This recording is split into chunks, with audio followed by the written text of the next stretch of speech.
রঙের এই সাদা বালতিতেই শিশু রামিসার দেহ থেকে মাথা আলাদা করে রাখে ঘাতক সোহেল রানা। পরে ওই বাসার জানালার গ্রিল কেটে পালিয়ে যায় নৃশংস এই হত্যাকাণ্ডের প্রধান অভিযুক্ত। মঙ্গলবার বেলা 11:30টার দিকে মিরপুর 11 নম্বর সেকশনের বি ব্লকের একটি ফ্ল্যাট থেকে রামিসার খণ্ডিত লাশ উদ্ধার করে পুলিশ। শিশুটিকে হত্যার পর তার মাথা বিচ্ছিন্ন করা হয়। বিচ্ছিন্ন মাথা শৌচাগারে পাওয়া যায়। প্রথমে মেয়েকে না পেয়ে মা খোঁজাখুঁজি করেন, পরে পাশের ফ্ল্যাটে দরজা নক করেও সাড়া না পেয়ে আশেপাশের লোকজন ডেকে দরজা ভেঙে দেখেন মেয়ের খণ্ডিত দেহ। ওনারা যা জিজ্ঞেস করছে, তারপরে বলে যে আমার মেয়েকে পাই না। তারপর আমি আবার নিচে নামলাম, নিচে নেমা ওনাদের গেট অনেক পিটাপিটি করছি, খুলে না। প্রায় আধা ঘন্টা গেট পিটাইছে, খুলে না।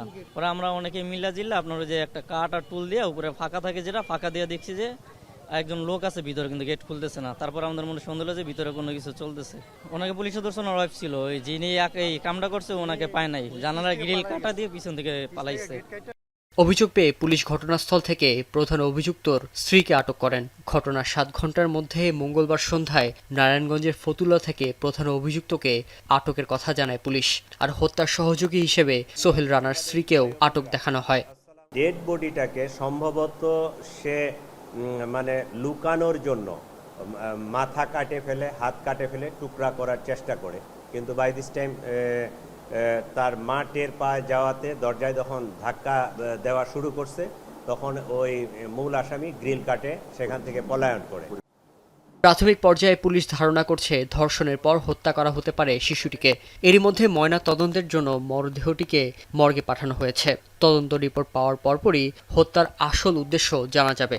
সম্ভবত বাথরুমে এই মেয়েটার সাথে তার কোনো ধরনের অবৈধ কোনো কিছু ঘটনা ঘটে থাকতে পারে, যেটা আমরা সোয়াব সংগ্রহ করেছি, সিআইডিতে পাঠানো হয়েছে। এইটা তদন্তে হয়তো বিস্তারিত পরবর্তীতে জানা যাবে যে তার সাথে কোনো যৌন ক্রিয়া হয়েছে কিনা।